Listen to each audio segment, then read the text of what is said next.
Hello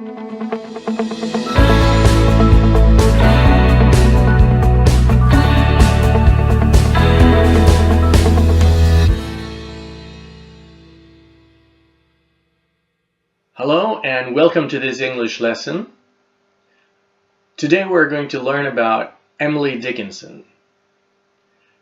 Emily Elizabeth Dickinson was born in 1830 and she died in 1886. So she became 56 years old.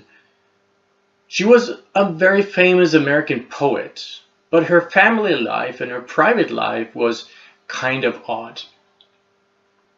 Although she was part of a big and important family with great ties to the community, Dickinson lived most of her life in isolation.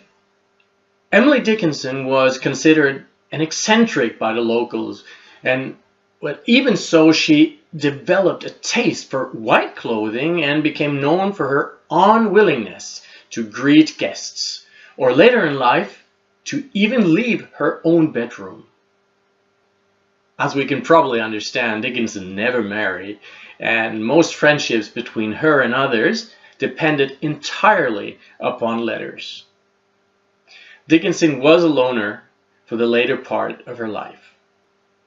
While Dickinson was a creative and private poet, fewer than a dozen of her more than 1,800 poems were published during her own lifetime. The work that was published during her lifetime was usually changed significantly by the publishers so they will fit into a normal poetic rules of the time. Dickinson's poems are unique for the time in which she wrote. They contain short lines, lack titles, and often use slant rhyme as well as unusual capitalization and punctuation.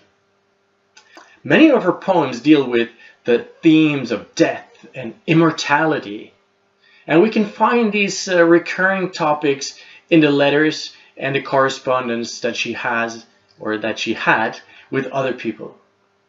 Although Dickinson's friends was most likely aware of her writing, it was not until after her death in 1886, when Lavinia, her younger sister, discovered her collection of poems and showed them to the public. Her first collection of poetry was published in 1890 by two personal contacts, but both of them heavily edited the content, as before.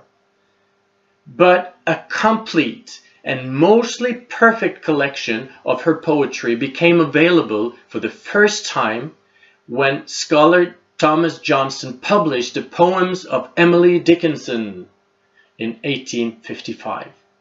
This was 89 years after she passed away.